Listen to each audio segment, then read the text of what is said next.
भारत एक बड़ी तैयारी में है और वो तैयारी है 80 ट्रिलियन डॉलर के निवेश की, जो कि भारत लाना चाहता है। और ये निवेश लाना है तो उस तरह का इंफ्रास्ट्रक्चर विकसित करना होगा।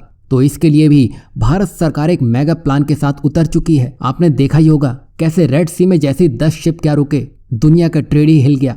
बता दें कि मैरीटाइम ट्रांसपोर्ट इंटरनेशनल ट्रेड और वर्ल्ड इकोनॉमी की रीढ़ माना जाता है और माल के अंतर्राष्ट्रीय व्यापार का 80 से 90% हिस्सा समुद्र के रास्ते से ही होता है। यही वजह है कि भारत ने 2047 के लिए एक विजन रखा है, अमृतकाल विजन 2047, जहां भारत का लक्ष्य 6 मेगा पोर्ट विकसित करने की योजना के साथ समुद्र में अपने विस्तार को लेकर अपनी नजरें गड़ा चुका है।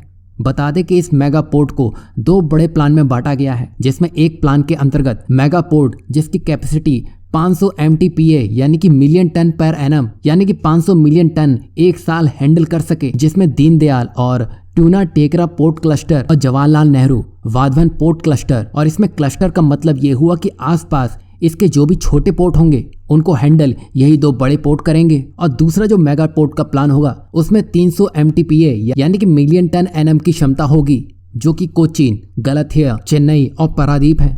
और भारत में इन पोर्ट के विकसित होने से डोमेस्टिक और फॉरेन इन्वेस्टमेंट में तेजी आएगी, साथ ही इससे रोजगार के बड़े अवसर बनते हुए दिखाई देंगे। और भारत ऐसा करके चीन के एक बड़े मार्केट को खाता नजर आने वाला है। वहीं जहां ये सब चल रहा है तो इजराइल ने भी भारत को एक बड़ा ऑफर दे दिया है, जहां देश को सेमीकंडक्टर में ग्लोबल हब बनाने में काफी सीरियस है, जिसको लेकर ताइवान से लेकर अमेरिका और यूरोपीय देश भारत में सेमीकंडक्टर प्लांट लगाने के लिए भारी भरकम निवेश कर रहे हैं। जिसमें इजरायली कंपनी टावर ने भारत में सेमीकंडक्टर चिप प्लांट लगाने के लिए $8 बिलियन के निवेश का प्रपोजल भेजा है, जिसमें फैब्रिकेशन प्लांट बनाया जाएगा, जहां सेमीकंडक्टर के डिजाइन से लेकर फाइनल स्टेज तक सब कुछ भारत में ही बनता हुआ दिखाई देगा। बता दें कि इसके लिए कंपनी ने सरकार से इनिशिएटिव की भी डिमांड की है, जिसमें कुछ हिस्सा भारत सरकार को भी देना होगा, जिसकी मदद से टावर भारत में 65 नैनोमीटर और 40 नैनोमीटर चिप बनाएगी। अब देखना यह है कि भारत सरकार टावर के इस ऑफर का किस तरह से जवाब देती है।